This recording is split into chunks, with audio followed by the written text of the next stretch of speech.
వేదముగ నిరత నాట్యముగ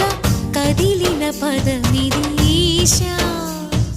శివని వేదనగా అవని వేదనగా పలికెను పదము పరేశా నీలకంఠరా చాలి పొందరా కరుణతో ననుగనరా నీలకంఠరా శైలమందిరా మొరవిని బదులిడరా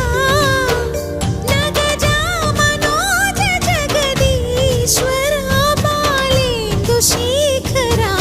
శంకరా భరత వేదముగ నిరత నాట్యముగ కదిలిన పదమిది ఈశా